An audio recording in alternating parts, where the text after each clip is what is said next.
Magandang gabi po, Luzon, Visayas at Mindanao.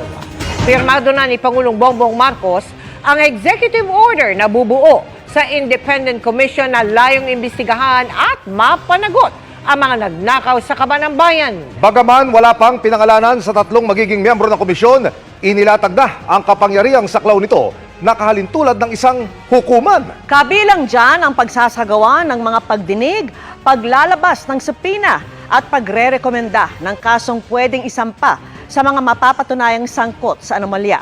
Nakatutok si Ivan Mayrina.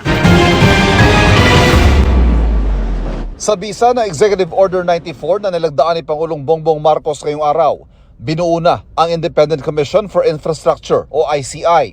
Ito yung independent body na inaatas sa mag-imbestiga sa mga maanomalyang flood control projects at magre-rekomenda na mga isasapang kaso sa mga sangkot. Bubuuin nito ng isang chairperson at 2 miyembrong hindi pa rin pinapangalanan hanggang ngayon, pero i-anunsyo raw mismo ng Pangulo. Prioridad ng investigasyon ng ICI, hindi lang mga flood control project, kundi lahat ng infrastructure project sa buong bansa sa nakalipas na 10 taon.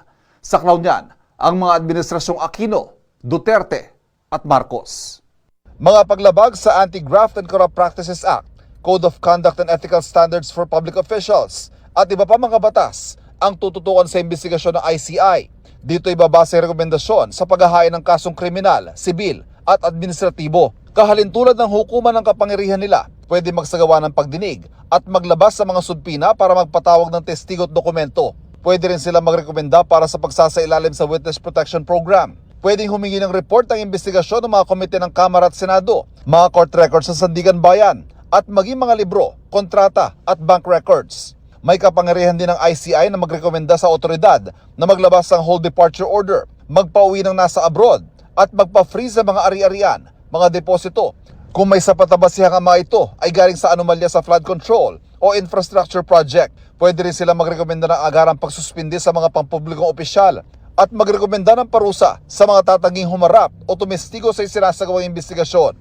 Maging pribadong individual, papatawan din ang karampatang parusa sa ilalim ng batas. Ipinag-uutos din sa mga ahensya ng gobyerno, partikular ang DOJ, NBI, DPWH, DILG, PNP at lahat ng ahensya na igawad ang lahat ng tulong at kooperasyon sa ICI para matupad ang mandato nito. Buwan-buwan mag-uulat ang ICI sa Pangulo na nangakong walang sasantuhin ng investigasyon at mananagot ang dapat managot sa usapin ng mga kinulimbat na pondo ng bayan. Para sa GMA Integrated News, Ivan Mayrina, nakatutok, 24 oras.